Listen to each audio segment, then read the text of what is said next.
സത്യത്തിൽ ഇന്ന് ഒട്ടും ഉഷാറില്ലാതെയാണ് നിങ്ങൾക്ക് മുന്നിലിരിക്കുന്നത്. അതിന് ഒരു കാരണം എന്താണെന്ന് വെച്ചാൽ, ഇത്രയും കാലമായിട്ട് ഞാൻ പറഞ്ഞിരുന്നത് എനിക്ക് ചുറ്റും ഉണ്ടായിരുന്ന ചില ഫോളോവേഴ്സിൻ്റെ ഇതുപോലെയുള്ള നെഗറ്റീവ് അനുഭവങ്ങളാണ്. എന്നാൽ ഈ കഴിഞ്ഞ കുറച്ച് ദിവസങ്ങളായിട്ട് എനിക്ക് ചുറ്റും ഇതുപോലെ എന്തോ ഒരു നെഗറ്റീവ് എനർജി ഉള്ളതുപോലെ എനിക്ക് തോന്നുന്നുണ്ട്. പക്ഷേ എനിക്കതിൻ്റെ സാന്നിധ്യം നന്നായിട്ട് മനസ്സിലാവുന്നുണ്ട്. എന്നാൽ എങ്ങനെയാണ് അതിൻ്റെ സാന്നിധ്യം എനിക്ക് മനസ്സിലായതെന്ന് കൂടി നമുക്ക് കൂടുതൽ കേൾക്കാം. ഞാൻ കേട്ട പ്രേതാനുഭവങ്ങൾ ഞാൻ നിങ്ങൾക്ക് വിശദമായിട്ട് പറഞ്ഞു തരാം. ഞാൻ ഫൈസ് നിങ്ങളെ മരിച്ചിട്ടും കാത്തിരിക്കുന്നവരുടെ ലോകത്തേക്ക് സ്വാഗതം ചെയ്യുന്നു.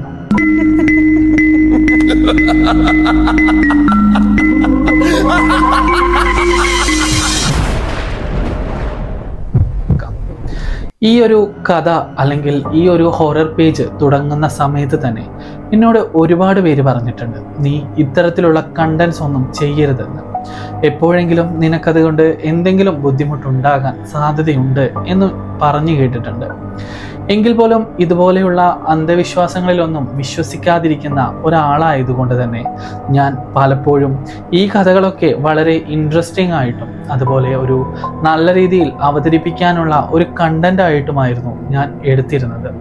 അതുകൊണ്ട് തന്നെയായിരുന്നു എനിക്ക് ഈ കഥകൾ പറഞ്ഞു തരുന്ന ഫോളോവേഴ്സിൻ്റെ ഇത്തരത്തിലുള്ള അനുഭവങ്ങളെ ഞാൻ ഒരിക്കലും വിലമതിക്കാതെ കണ്ടിട്ടില്ല. അവർ പറയുന്നത് വളരെ ഇഷ്ടത്തോടു കൂടിയും വളരെ ഇൻട്രസ്റ്റോടു കൂടിയും കേട്ട് അതിൻ്റെ ഒരു വലിയ റെഫറൻസ് ഒക്കെ നടത്തിയതിനു ശേഷം മാത്രമായിരുന്നു ഞാൻ അവരുടെ കഥകളൊക്കെ ഇതിനകത്തേക്ക് പോസ്റ്റ് ചെയ്തിരുന്നത്. എന്നാൽ ഈ കഴിഞ്ഞ കുറച്ച് ദിവസങ്ങളായിട്ട് എനിക്ക് വീഡിയോസ് ചെയ്യാനേ പറ്റുന്നുണ്ടായിരുന്നില്ല. അതിന് പ്രധാന കാരണമായിരുന്നു ഞാൻ എപ്പോഴും ഈ വീഡിയോക്ക് മുന്നിൽ വന്ന് നിൽക്കുന്ന സമയത്ത് ഒരുപക്ഷെ ക്യാമറ ഓൺ ആയിരിക്കാം, എങ്കിൽ വീഡിയോ ജസ്റ്റ് പ്രസ് ചെയ്യുന്ന സമയത്ത് ഫോണിൽ അധികം സ്റ്റോറേജ് ഉണ്ടായിട്ട് പോലും ഫോൺ സ്റ്റോറേജ് ഫുൾ എന്ന് കാണിക്കുന്നു. എന്നാൽ ഞാനതൊരു ടെക്നിക്കൽ ഗ്ലിച്ച് ആണെന്ന് മനസ്സിലോർത്തു. എന്നാൽ അങ്ങനെയല്ല എന്ന് പിന്നീടാണ് എനിക്ക് മനസ്സിലായത്. എന്നാൽ മൊബൈൽ ഫോണിലെ മറ്റു ഫയലുകൾ കൂടി ഡിലീറ്റ് ഒക്കെ ചെയ്തതിന് ശേഷം വീണ്ടും ഫോണൊക്കെ സെറ്റ് ചെയ്ത സമയത്ത് പെട്ടെന്ന് ഫോൺ ഓണാക്കുന്ന സമയത്ത് വീഡിയോക്ക് വേണ്ടിയിട്ട് ഞാൻ തയ്യാറാക്കിയ റിംഗ് ലൈറ്റ് അതുപോലെ കുറച്ച് ആംബിയൻസ് ലൈറ്റ്സ് ഒക്കെ ഉണ്ട്, ആ ലൈറ്റ്സ് ഒക്കെ ഓഫ് ആവുക, അതുപോലെ ഈ റൂമിനകത്ത് അല്ലെങ്കിൽ ഞാനിപ്പോൾ നിൽക്കുന്ന ഈ റൂമിനകത്തെ പല ഇലക്ട്രിക് വസ്തുക്കളും എന്തൊക്കെയോ ഇലക്ട്രിസിറ്റി ഗ്ലിച്ച് പോലെ മിന്നി കത്തുന്നതായിട്ട് എനിക്ക് പലപ്പോഴും തോന്നാറുണ്ട്. ഈ ഒരു വീഡിയോ ഇപ്പോൾ ഞാൻ ഈ പറയുന്ന ഈ വീഡിയോ പോലും ഷൂട്ട് ചെയ്യുന്നതിന് മുമ്പ് ഏകദേശം അരമണിക്കൂറൊക്കെ പ്രയത്നിച്ചതിന് ശേഷമാണ് ഈ റിംഗ് ലൈറ്റ് എൻ്റെ മുന്നിൽ ഓണായി കിടക്കുന്നത്. എന്തുകൊണ്ടാണ് ഇങ്ങനെ സംഭവിക്കുന്നതെന്ന് ചോദിച്ചാൽ എനിക്കതിന് ഒട്ടും ഉത്തരമില്ല. കാരണം ഇത്തരത്തിലുള്ള കാര്യങ്ങളിലൊന്നും ഒട്ടും വിശ്വസിക്കുന്ന ഒരാളെയല്ല ഞാൻ. അങ്ങനെ നിൽക്കുന്ന സമയത്താണ് ഞാൻ ഒരു കാര്യം ആലോചിക്കുന്നത്. കുറച്ച് ദിവസങ്ങൾക്ക് മുമ്പേ എൻ്റെ ഒരു സുഹൃത്ത് എന്നോട് പറഞ്ഞു, നിന്റെ കഥകളൊക്കെ വളരെ നല്ല കഥകളാണ്, എനിക്ക് നീ പറയുന്ന അവതരണവും അതുപോലെ നിന്റെ കഥകളും ഒക്കെ കേൾക്കാൻ വളരെ ഇഷ്ടമാണെന്ന് പറഞ്ഞു. അങ്ങനെ ഇരിക്കുകയാണ് എന്നോട് അവൻ പറഞ്ഞത്, എൻ്റെ വീട്ടിൽ കുറേ വർഷങ്ങൾക്ക് മുമ്പേ ഒരു പ്രശസ്തനായ എഴുത്തുകാരൻ എഴുതി വെച്ച കുറച്ച് പുസ്തകങ്ങളുണ്ട്, നിനക്ക് വേണമെങ്കിൽ ഞാനത് തരാം, നീ അതിൽ നിന്നും റെഫർ ചെയ്തിട്ട് എന്തെങ്കിലും നിന്റെ ഈ ഹൊറർ കണ്ടന്റിന് പറ്റുന്ന കണ്ടന്റ്സ് എന്തെങ്കിലും ഉണ്ടെങ്കിൽ നീ അത് ചെയ്തോളൂ എന്ന് പറഞ്ഞു. അങ്ങനെ ഞാൻ അവനോട് പറഞ്ഞു, ഓ ഒരുപാട് താങ്ക്സ്, കാരണം ഞാൻ ഇത്രയും കാലമായിട്ട് ഇതുപോലെയുള്ള ബുക്സൊക്കെ അന്വേഷിച്ച് നടക്കുന്ന ഒരാളായിരുന്നു. അതുകൊണ്ട് ഏകദേശം 1980കളിലും 1990കളിലുമൊക്കെയാണ് ഈ പുസ്തകം അദ്ദേഹം എഴുതിയിട്ടുള്ളത്. എന്നാൽ ഈ പുസ്തകങ്ങളിലൊക്കെ കൂടുതൽ മന്ത്രവിദ്യകളും അതുപോലെ ഒരു പൂജ അല്ലെങ്കിൽ ഒരു ഈശ്വര വിശ്വാസം അല്ലെങ്കിൽ ഒരു ദൈവവിശ്വാസി എങ്ങനെയായിരിക്കണം അങ്ങനെയുള്ള കുറേ ഐതിഹ്യങ്ങളെ ചുറ്റിപ്പറ്റിയിട്ടുണ്ടായിരുന്ന ബുക്കുകളാണ്. അതിനു പുറമെ നാരായണത്ത് ഭ്രാന്തൻ, പറയപ്പെട്ട പന്തിരുകുലം, വായില കുന്നിലപ്പൻ അങ്ങനെയുള്ള കുറച്ച് കഥകളും. ഈ കഥകളൊക്കെ നമ്മളും മുന്നേ കേട്ടിട്ടുണ്ട്. എന്നാൽ അതായിരുന്നില്ല അതിൻ്റെ സത്യം. ഈ പുസ്തകങ്ങളിലേക്ക് സൂക്ഷിച്ചു നോക്കുന്ന സമയത്ത് ഈ പുസ്തകങ്ങളൊക്കെ ഒരുപാട് പഴക്കം ചെന്നതാണെന്ന് ആര് ആദ്യം കണ്ടാലും മനസ്സിലാവും. കാരണം ഈ പുസ്തകങ്ങളുടെ പേജുകളൊക്കെ മഞ്ഞ നിറത്തിലുള്ളതായിരുന്നു.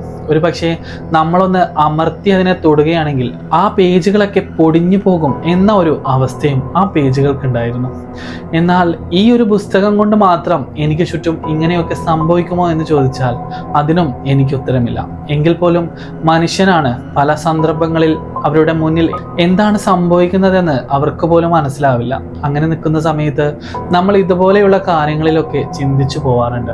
അങ്ങനെ ഒരു ദിവസം ഞാൻ ഈ പുസ്തകങ്ങളൊക്കെ നിൽക്കുന്ന ഈ റൂമിൽ നിന്ന് ആ പുസ്തകങ്ങൾ എടുത്തിട്ട് മറ്റൊരു ബോക്സിലാക്കിയിട്ട് വേറെ ഒരു ഭാഗത്തേക്ക് കൊണ്ടുവച്ചു. അതിനുശേഷം ഇങ്ങോട്ടേക്ക് വീണ്ടും വന്ന് ഈ ക്യാമറയും അതുപോലെ റിംഗ് ലൈറ്റ്സും ഒക്കെ ഓൺ ചെയ്തു. ആ സമയത്ത് വളരെ എളുപ്പത്തിൽ എനിക്ക് വീഡിയോ ഷൂട്ട് ചെയ്യാനും അതുപോലെ അതിൻ്റെ എല്ലാ ഭാഗങ്ങളും മുന്നോട്ട് കൊണ്ടുപോകാനും സാധിച്ചു. എന്നാൽ ഇതൊക്കെ നടക്കുമ്പോൾ തന്നെ ഞാൻ ഏറ്റവും കൂടുതൽ ബുദ്ധിമുട്ടിയിരുന്നത് എങ്ങനെയെങ്കിലും ഈ വീഡിയോ ഞാൻ എടുത്തു കഴിഞ്ഞാൽ പിന്നെ അത് എഡിറ്റ് ചെയ്യണം. എഡിറ്റ് ചെയ്യാനിരിക്കുന്ന സമയത്ത് എൻ്റെ ലാപ്ടോപ്പിനായിരുന്നു പിന്നീടുണ്ടായ പ്രോബ്ലംസ്. ഞാൻ എത്ര ഓണാക്കാൻ ശ്രമിച്ചാലും ലാപ്ടോപ്പ് ഓൺ ആവുകയേ ഉണ്ടായിരുന്നില്ല. കടയിൽ കൊണ്ടുകൊടുത്തപ്പോൾ അവർ പറഞ്ഞു ഈ ലാപ്ടോപ്പിന് പ്രത്യേകിച്ച് ഒരു കുഴപ്പവുമില്ല. പക്ഷേ ഞാൻ വീട്ടിൽ നിന്നും അത് ഓൺ ചെയ്യുന്ന സമയത്ത് എനിക്ക് അത് ഓൺ ആക്കാനേ പറ്റുന്നുണ്ടായിരുന്നില്ല. ഞാനതിൻ്റെ വീഡിയോസൊക്കെ എടുത്ത് ആ കടയിലെ ആ സ്റ്റാഫിന് അയച്ചു കൊടുക്കുകയും ചെയ്തു. എന്നാൽ കടയിൽ കൊണ്ടു കൊടുക്കുന്ന സമയത്ത് ആ സ്റ്റാഫ് പറയുന്നു നിങ്ങളുടെ ലാപ്ടോപ്പിന് ഒരു പ്രശ്നവുമില്ല. എന്തുകൊണ്ടാണ് അവിടെ നിന്ന് ഇത് ഓഫാകുന്നതെന്ന് എനിക്ക് മനസ്സിലാവുന്നില്ല. ഏതായാലും ഒരു ദിവസം ഈ ഷോപ്പിൽ വെച്ചിട്ട് കുറച്ചധികം സമയം ചെക്ക് ചെയ്തിട്ട് കൊണ്ടുപോകാം എന്ന് പറഞ്ഞ് ഞാൻ കഴിഞ്ഞ ദിവസം ഒരു ദിവസം മുഴുവൻ ആ ലാപ്ടോപ്പ് അവിടെ സൂക്ഷിക്കാനായിട്ട് കൊടുത്തു. എന്നാൽ ഇന്ന് തിരിച്ച് ഞാൻ ആ ലാപ്ടോപ്പ് വാങ്ങിക്കുന്ന സമയത്ത് ആ സ്റ്റാഫ് പറഞ്ഞു, അല്ലെങ്കിൽ ആ സർവീസർ പറഞ്ഞു നിങ്ങളുടെ ലാപ്ടോപ്പിന് പ്രത്യേകിച്ചൊരു കുഴപ്പവുമില്ല. ഇന്നലെ മുതൽ ഈ ഒരു സമയം വരെ ഞാൻ ഒരുപാട് തവണ നിങ്ങളുടെ സിസ്റ്റം ഓൺ ആക്കുകയും ഓഫാക്കുകയും ചെയ്തു. എന്നാൽ ഇതുവരെ നിങ്ങൾ അനുഭവിച്ചതുപോലെ ഒരു ഡിഫിക്കൽട്ട് എനിക്ക് അനുഭവിക്കാനേ സാധിച്ചിരുന്നില്ല എന്ന് പറഞ്ഞ് ഞാൻ ആ ലാപ്ടോപ്പ് തിരികെ കൊണ്ടുവന്നു. അതിനുശേഷം പിന്നീട് എനിക്ക് മനസ്സിലായി ഒരുപക്ഷെ ആ പുസ്തകങ്ങൾ തന്നെ ആയിരിക്കാം അതിന് കാരണം. ഒരുപാട് വർഷങ്ങൾക്ക് മുമ്പേ ഇന്ന് ജീവിച്ചിരിക്കാത്ത ആ ഒരു വ്യക്തി എഴുതിയ ആ ബുക്കും അതുപോലെ അത് സൂക്ഷിച്ച വ്യക്തി പോലും ഇന്ന് ജീവനോടെയില്ല.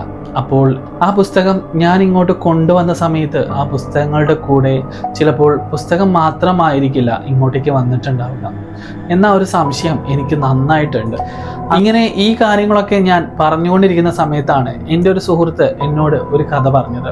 അവർ 2007, 2006 സമയങ്ങളിൽ എഞ്ചിനീയറിങ്ങിന് പഠിക്കുന്ന സമയത്ത് ഹോസ്റ്റലിൽ വെച്ചുണ്ടായ ഒരു പ്രേതാനുഭവം. നമ്മൾ എല്ലാവരും ഹോസ്റ്റലിലൊക്കെ നിൽക്കുന്ന സമയത്ത് രാത്രി സമയങ്ങളിൽ മിക്കവാറും എന്തെങ്കിലും ഗെയിംസ് ഒക്കെ കളിക്കാറുള്ളത് പതിവാണ്. പ്രത്യേകിച്ച് പെൺകുട്ടികൾ ഒറ്റയ്ക്ക് താമസിക്കുന്ന ഹോസ്റ്റലുകളിൽ അവർ ഏതെങ്കിലും തരത്തിലുള്ള ഗെയിംസ് അവർ കളിക്കാറുള്ളത് പതിവാണ്. അവർ പഠിച്ചിരുന്നത് electronics and communication engineering type ഒരു കോഴ്സായിരുന്നു അവർ പഠിച്ചിരുന്നത്. അത്തരത്തിലുള്ള കാര്യങ്ങൾ ചെയ്യുന്നതിന് വേണ്ടിയിട്ട് അവരുടെ ഹോസ്റ്റലിൽ ഒരു വലിയ പലക പോലുള്ള ഒരു ബോർഡ് ഉണ്ടായിരുന്നു.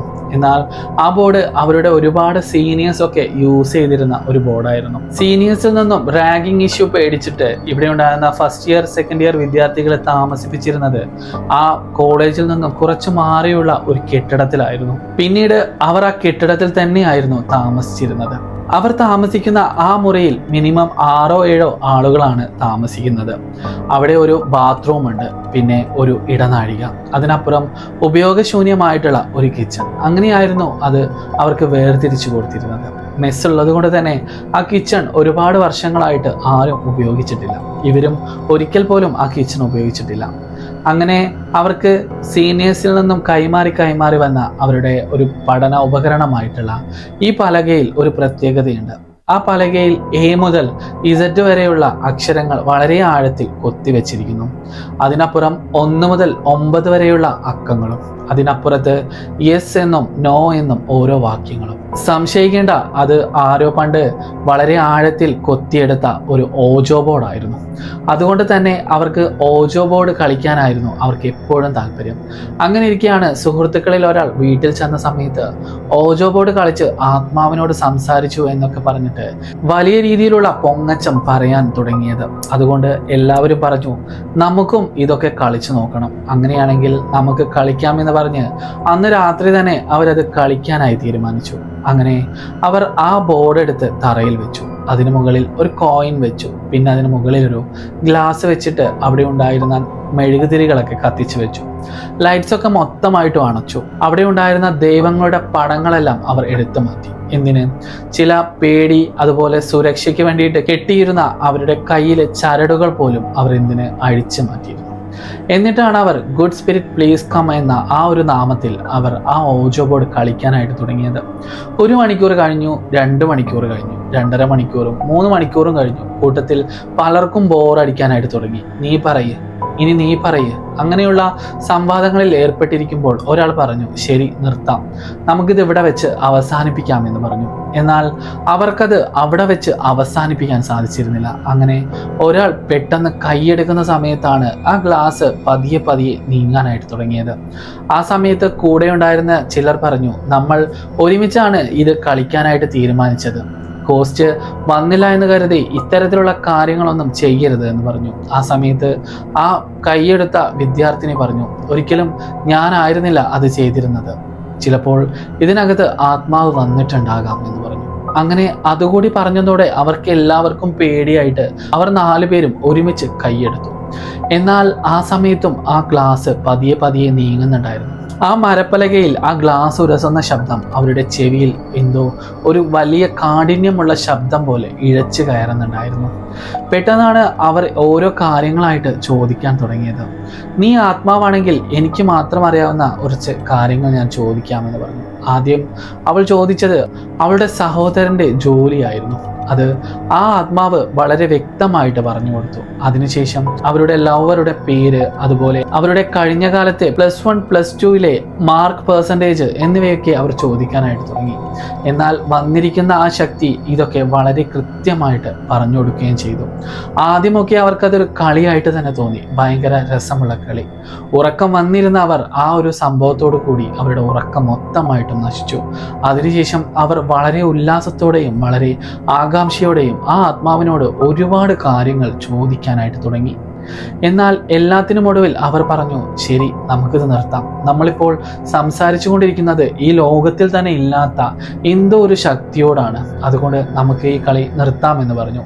ഈ കളി അവസാനിപ്പിക്കുന്നതിനും ഒരു റൂളുണ്ട്. 4 പേരും ഒരുമിച്ച് ഗ്ലാസ്സിൽ വെച്ചതിന് ശേഷം ഈ സ്പിരിറ്റിനോട് പോകാനായിട്ട് അപേക്ഷിക്കുകയും പോയി കഴിഞ്ഞാൽ 4 പേരും ഒരുമിച്ച് ഇതിൽ നിന്ന് കൈയെടുക്കണമെന്ന് പറഞ്ഞു.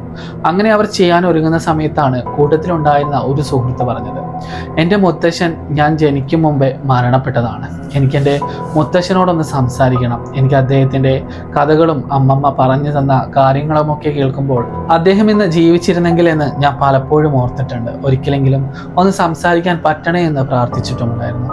എങ്കിൽ നമുക്ക് എൻ്റെ മുത്തശ്ശനെ കൂടി വിളിക്കാമെന്ന് പറഞ്ഞ് ആ കുട്ടി മുത്തശ്ശനെ കൂടി വിളിക്കാനായിട്ട് തുടങ്ങി. എന്നാൽ ഉടനെ തന്നെ ആ ഗ്ലാസ് ഇളകാനും തുടങ്ങി. എന്നാൽ ആ ഗ്ലാസ് ഇളകുന്ന സമയത്ത് എല്ലാവരും കരുതിയത് അവരുടെ മുത്തശ്ശനാണ് ആത്മാവായിട്ട് വന്നിരിക്കുന്നത് എന്നത്. എന്നാൽ അങ്ങനെ ആയിരുന്നില്ല.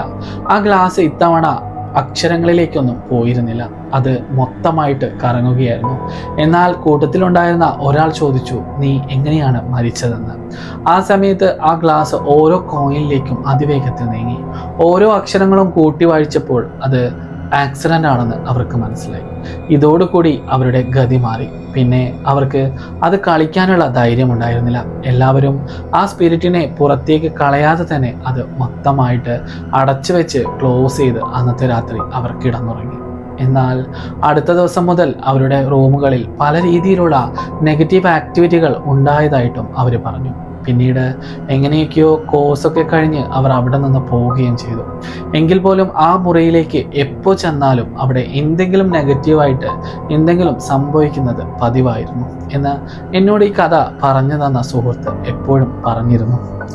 അങ്ങനെയുള്ള ഒരു സമയത്താണ് എൻ്റെ മറ്റൊരു ഫോളോവർ ഒരു കഥ കൂടി അയച്ചു തന്നത്. അദ്ദേഹത്തിൻ്റെ ഒരു ട്രാവൽ സ്റ്റോറി ആയിരുന്നു അത്. പണ്ട് ഇടുക്കി മറയൂർ വഴി അദ്ദേഹം പോകാനായിട്ട് ഒരുങ്ങുന്ന സമയത്ത്, ശരിക്കും അദ്ദേഹം എല്ലാ സമയത്തും പാലക്കാട് വഴിയാണ് പോകാറുണ്ടായിരുന്നത്. എന്നാൽ ഇത്തവണ അദ്ദേഹം കുറച്ച് റിലാക്സ് ആവാൻ വേണ്ടിയിട്ട് ഈ കോടമഞ്ഞ് നിറഞ്ഞ ഈ മറയൂർ വഴിയിലൂടെ ഇടുക്കിയിലെ ഈ വഴിയിലൂടെ പോവാനായിരുന്നു അദ്ദേഹം തീരുമാനിച്ചിരുന്നത്. അങ്ങനെ അദ്ദേഹം ബൈക്കിൽ അങ്ങോട്ടേക്ക് യാത്ര ചെയ്യാനായിട്ട് ഒരുങ്ങി. അങ്ങനെ കുറച്ചു ദൂരം പോകുന്ന സമയത്താണ് ഒരാൾ പറഞ്ഞത്, ഈ സമയത്ത് ആ വഴി പോകുന്നത് അത്ര ശരിയല്ല, കള്ളന്മാരൊക്കെ ഉണ്ടാകുന്ന സ്ഥലമാണ് എന്ന് പറഞ്ഞു. എന്നാൽ എൻ്റെ ഈ സുഹൃത്ത് അതൊന്നും കാര്യമാക്കിയില്ല. എങ്കിൽ പോലും അവൻ യാത്ര ചെയ്യാൻ തുടങ്ങിയത് മുതലേ അവന് മുന്നിൽ അപശകുനങ്ങളായിരുന്നു. കുറച്ചു ദൂരം ചെന്നപ്പോൾ തന്നെ അവൻ കഴിച്ചിരുന്ന ഭക്ഷണമൊക്കെ ഛർദ്ദിച്ചിരുന്നു. പിന്നീട് കുറച്ചുകൂടി ദൂരേക്ക് പോകുന്ന സമയത്ത് അതിശക്തമായിട്ട് ഒരു കാക്ക വന്ന് അവൻ്റെ ഹെൽമെറ്റിൽ ഇടിച്ച് അതവിടെ ചത്തുപോയി. പിന്നീട് കുറച്ചുകൂടി മുന്നോട്ട് പോകുന്ന സമയത്ത് അവന് ശ്വസിക്കാനോ ഒക്കെ ബുദ്ധിമുട്ടുള്ളത് തോന്നി. മൊത്തത്തിൽ അവനൊരു നെഗറ്റീവ് എനർജി അവിടെ ഉള്ളതുപോലെ തോന്നി. എങ്കിലും മുന്നോട്ടേക്ക് പോകാതെ വേറെ വഴിയില്ല എന്ന് കരുതി കുറച്ചുകൂടി ദൂരം മുന്നോട്ടേക്ക് പോയ സമയത്താണ് വഴിയരികിൽ ഒരാൾ അവനെ തന്നെ നോക്കി നിൽക്കുന്നത് കണ്ടത്. എന്നാൽ ആ സമയത്ത് അവൻ അയാളെ പാസ് ചെയ്തു പോന്നിട്ടും അയാളെ തിരിഞ്ഞു നോക്കുന്ന സമയത്ത് അവനെ തന്നെ തുറിച്ചു നോക്കുന്നുണ്ടായിരുന്നു. എന്നാൽ അവനത് ഭയങ്കരമായിട്ട് വിചിത്രമായിട്ട് തോന്നി. കാരണം ഇങ്ങനെയൊരു സ്ഥലത്ത് ഈ ഒരു രാത്രിയിൽ ആരാണ് ഇങ്ങനെ നിൽക്കുന്നതെന്ന് അവനെ അദ്ദേഹത്തെ താണ്ടി പോന്നതിന് ശേഷം അവൻ്റെ മനസ്സിൽ അവൻ ആലോചിച്ചു കൊണ്ടേയിരുന്നു. അങ്ങനെ അതിവേഗത്തിൽ അവൻ അവിടെ നിന്നും പോന്നു. ഏകദേശം 6-7 കിലോമീറ്ററുകൾക്കപ്പുറം വീണ്ടും ഒരാൾ വഴിയിൽ നിൽക്കുന്നത് കണ്ടു. എന്നാൽ മുഖത്തേക്ക് സൂക്ഷിച്ചു നോക്കുമ്പോഴായിരുന്നു നേരത്തെ കണ്ട അതേ മനുഷ്യൻ. അവൻ്റെ മനസ്സൊന്ന് പെട്ടെന്ന് വിറങ്ങലിച്ചു. കാരണം ഞാൻ അതിവേഗത്തിലാണ് അവിടെ നിന്ന് മുന്നോട്ട് പോകുന്നത്. എൻ്റെ മുന്നിലേക്കോ എൻ്റെ പിന്നിലേക്കോ ഒരു വണ്ടി പോലും പോയിട്ടുമില്ല. പിന്നെ എന്നേക്കാൾ വേഗത്തിൽ എങ്ങനെയാണ് അയാൾ ഇവിടെ എത്തുക എന്നൊരു ചിന്ത അദ്ദേഹത്തിന് തോന്നിക്കൊണ്ടിരുന്നു. എങ്കിൽ അവിടെ നിർത്താതെ തന്നെ അവൻ മുന്നോട്ടേക്ക് പോയി. കുറച്ചു ദൂരം ചെന്നപ്പോഴായിരുന്നു പെട്ടെന്ന് അവൻ്റെ വണ്ടി ഓഫായത്. അവൻ ഇറങ്ങി ചുറ്റുപാടുമാണ് ആദ്യം നോക്കിയത്, ആരെങ്കിലും ഉണ്ടോ എന്ന്. എന്നാൽ അവിടെ ആരും തന്നെ ഉണ്ടായിരുന്നില്ല. ഉടനെ അവന് ആ ബൈക്കിന് എന്ത് തകരാറ് സംഭവിച്ചു എന്ന് ചെക്ക് ചെയ്യാനായിട്ട് നോക്കി. എന്നാൽ പ്രത്യേകിച്ച് അവന് ആ ബൈക്കിന് ഒരു കംപ്ലൈൻറ്റ് ഉള്ളതുപോലെ തോന്നിയില്ല. എങ്കിലും അവനൊരു സ്ക്രൂ ഡ്രൈവർ എടുത്തിട്ട് അവിടെയും ഇവിടെയൊക്കെ ആയിട്ട് എന്തൊക്കെയോ ചെയ്യാനായിട്ട് തുടങ്ങി. അങ്ങനെ നിൽക്കുന്ന സമയത്താണ് പെട്ടെന്ന് അവൻ്റെ പുറകിൽ നിന്ന് അവൻ്റെ ചെവിയിലേക്ക് ആരോ ഊതുന്നത് പോലെ അവന് തോന്നിയത്. എന്തോ ഈ ഒരു തണുത്ത അന്തരീക്ഷത്തിൽ ആരോ നമ്മുടെ അടുത്ത് വന്ന് നമ്മുടെ മുഖത്തേക്കും അല്ലെങ്കിൽ നമ്മുടെ ശരീരത്തിലേക്കും ഊതുന്നത് പോലെയുള്ള ഒരു ചുവന്ന ചുടുശ്വാസം അവന് ഫീൽ ചെയ്തത്. ഉടനെ തന്നെ അവൻ തിരിഞ്ഞു നോക്കി. എന്നാൽ അവിടെയൊന്നും ആരെയും കാണാൻ സാധിച്ചില്ല. എങ്കിൽ പോലും അവൻ തിരിയുമ്പോൾ ഓരോ ഭാഗത്തു നിന്നും അവൻ്റെ കഴുത്തിൻ്റെ ഭാഗത്തേക്ക് ആരോ ഊതുന്നത് പോലെ അവന് തോന്നിക്കൊണ്ടേയിരുന്നു. അങ്ങനെ പെട്ടെന്ന് അവൻ്റെ കയ്യിലെ സ്ക്രൂ ഡ്രൈവർ എടുത്തിട്ട് ഉറക്കെ വിളിച്ചു ചോദിക്കാനൊക്കെ തുടങ്ങി. എന്നാൽ അവിടെയൊന്നും അവന് ആരെയും കാണാൻ സാധിച്ചിരുന്നില്ല. അങ്ങനെ ബൈക്കൊക്കെ ഫിക്സ് ചെയ്തിട്ട് കിക്കർ അടിക്കുന്ന സമയത്ത് വണ്ടി സ്റ്റാർട്ട് ആവുന്നുണ്ടായിരുന്നില്ല. ആ സമയത്താണ് പെട്ടെന്ന് ഒരു വല്ലാത്ത തരത്തിലുള്ള വേദന അവൻ്റെ ഷോൾഡറിൽ അനുഭവപ്പെടാൻ തുടങ്ങിയത്. ആ വേദനയെക്കുറിച്ച് അവൻ പറഞ്ഞത് ഇങ്ങനെയായിരുന്നു: ആരോ ഉറക്കെ എൻ്റെ ഷോൾഡറിൽ പിടിക്കുന്നത് പോലെ, അല്ലെങ്കിൽ എൻ്റെ പുറത്ത് ആരോ അമർത്തി വെച്ചിരിക്കുന്ന പോലെ വല്ലാത്ത തരത്തിലുള്ള ഒരു ഭാരവും വല്ലാത്ത തരത്തിലുള്ള ഒരു വേദനയും എനിക്ക് ഉണ്ടായിരുന്നു. എന്നാൽ ആ സമയത്ത് അവൻ പെട്ടെന്ന് വീണ്ടും ഒന്ന് ബൈക്കിൽ നിന്നിറങ്ങി തിരിഞ്ഞു നോക്കി. എന്നാലും അവൻ്റെ ഷോൾഡറിൽ ആരോ അവനെ പിടിച്ചിരിക്കുന്നത് പോലെ തന്നെ അവന് തോന്നിക്കൊണ്ടിരുന്നു. പെട്ടെന്ന് അവൻ ബൈക്കിൻ്റെ കണ്ണാടിയിലൂടെ നോക്കുന്ന സമയത്ത് ഒരു അജ്ഞാതമായിട്ടുള്ള ഒരു അഴുകിയ രീതിയിലുള്ള ഒരു കൈയും അതുപോലെ ഒരു വലിയ ഭീകരമായിട്ടുള്ള ഒരു മുഖവുമുള്ള ഒരാൾ അവൻ്റെ പുറകിൽ നിൽക്കുന്നതായിട്ട് അവൻ കണ്ണാടിയിലൂടെ കണ്ടു. അതുകൂടി കണ്ടതോടെ പിന്നെ അവൻ അവിടെ നിൽക്കാനായിട്ട് സാധിച്ചിരുന്നില്ല. അവൻ വണ്ടി അതിവേഗത്തിൽ ഒന്ന് സ്റ്റാർട്ട് ചെയ്ത് നോക്കി. ഭാഗ്യത്തിന് വണ്ടി സ്റ്റാർട്ടാവുകയും ചെയ്തു. ഉടനെ തന്നെ അവിടെ നിന്നും അവൻ അതിവേഗത്തിൽ വഴി മുഴുവൻ പാസ് ചെയ്തിട്ട് അപ്പുറത്തേക്ക് എത്തി. ഉടനെ തന്നെ ദൂരെ കാണുന്ന ഒരു ഹോട്ടലിൻ്റെ അടുത്ത് വണ്ടി നിർത്തിയിട്ട് അവിടെ ആ ഹോട്ടലിനടുത്ത് അവൻ്റെ വണ്ടി നിർത്തി. അവിടെ ഇറങ്ങി അവിടെ ആ ഹോട്ടലിനകത്തേക്ക് കയറി ഒരു ചായയൊക്കെ കുടിച്ചു. എനിക്ക് ചുറ്റും നടന്നതൊക്കെ ചിലപ്പോൾ എൻ്റെ തോന്നലായിരിക്കാം എന്ന് അവനെ തന്നെ പറഞ്ഞ് സമാധാനിപ്പിച്ചു. എന്നാലും അവൻ്റെ പുറകുവശം, ആ ഷോൾഡർ ഭാഗം അവന് വല്ലാത്ത രീതിയിൽ എരിയുന്നുണ്ടായിരുന്നു. ചായയ്ക്ക് കുടിച്ച് പണമൊക്കെ നൽകി അവൻ ബൈക്കിനടുത്ത് ചെന്ന് അവൻ്റെ ഷർട്ട് അയച്ചിട്ട് കണ്ണാടിയിലൂടെ അവൻ്റെ പുറമൊന്ന് നോക്കി. ആ സമയത്ത് അവൻ്റെ പുറത്ത് ഒരു വലിയ രീതിയിലുള്ള മുറിവും ആരോ നഖം കൊണ്ടുരഞ്ഞ ഒരു പാടും കുറച്ച് തൊലിയൊക്കെ മാറിയതുപോലെയുള്ള ഭാഗങ്ങളും ഉണ്ടായിരുന്നു. അവിടെ മൊത്തം ചുവന്ന കളറും അതുപോലെ ചെറു രീതിയിലുള്ള ചോരയും പൊടിയുന്നുണ്ടായിരുന്നു. പിന്നെ ആ ഹോട്ടലിൽ നിൽക്കുന്ന ഭാഗത്ത് നിന്ന് അവന് ആ രാത്രി യാത്ര തിരിച്ചില്ല. അന്ന് രാത്രി മുഴുവൻ അവിടെ തന്നെ നിന്ന് പുലർച്ചെ നേരം വെളുത്തതിന് ശേഷം മാത്രമാണ് അവൻ അവിടെ നിന്ന് നാട്ടിലേക്ക് പോയത്. ഇതുകൂടി അവൻ എന്നോട് പറഞ്ഞിരുന്നു. ഇതുപോലെ തന്നെയാണ് എല്ലാവരും എന്നോട് പറയുന്നത് അവർക്കുണ്ടായ പ്രേതാനുഭവങ്ങൾ. എങ്ങനെയാണ് അവർ പറയുന്ന ഈ കാര്യങ്ങളൊക്കെ ഞാൻ വിശ്വസിക്കാതിരിക്കുക? ഇപ്പോൾ എനിക്ക് ചുറ്റുപോലും നടന്നുകൊണ്ടിരിക്കുന്ന ഇതുപോലെയുള്ള കാര്യങ്ങൾ കേൾക്കുമ്പോൾ പിന്നെ ഞാൻ എങ്ങനെയാണ് നിങ്ങളോട് ഈ കഥകൾ വീണ്ടും വീണ്ടും പറയാതിരിക്കുക? അവർ പറയുന്ന കാര്യങ്ങളൊക്കെ എങ്ങനെയാണ് ഞാൻ കേൾക്കാതിരിക്കുക? എങ്ങനെയാണ് ഈ കഥകളൊക്കെ അന്ധവിശ്വാസമാണെന്ന് പറയുക? അന്ധവിശ്വാസം എന്ന് ഇപ്പോഴാണ് നാം വിളിക്കുന്നത്. എന്നാൽ നമുക്ക് ചുറ്റും നമ്മളെ വിട്ട് മൺമറഞ്ഞു പോയവരൊക്കെ പണ്ട് കാലത്ത് ഈ കാര്യങ്ങളൊക്കെ വിശ്വസിച്ചിരുന്നവരാണ്. ഇന്ന് വിശ്വസിക്കുന്നതും വിശ്വസിക്കാതിരിക്കുന്നതും നമ്മുടെ സ്വന്തമായിട്ടുള്ള ഒരു ചിന്താഗതി കൂടിയാണ്. എങ്കിൽ പോലും നമ്മുടെ ചുറ്റും ഇത്തരത്തിലുള്ള ആത്മാക്കളും നെഗറ്റീവ് എനർജികളും ഉണ്ട് എന്ന കാര്യങ്ങൾക്ക് ഇതുപോലെയുള്ള ഓരോ അനുഭവങ്ങളും സാക്ഷിയാണ്. ഇതുപോലെയുള്ള കഥകളും അല്ലെങ്കിൽ ഇതുപോലെയുള്ള അനുഭവങ്ങളും കേൾക്കാൻ നിങ്ങൾക്ക് ഇഷ്ടമാണെങ്കിൽ നിങ്ങൾക്ക് ഈ ചാനൽ സബ്സ്ക്രൈബ് ചെയ്തിട്ട് എൻ്റെ കൂടെ കൂടാവുന്നതാണ്.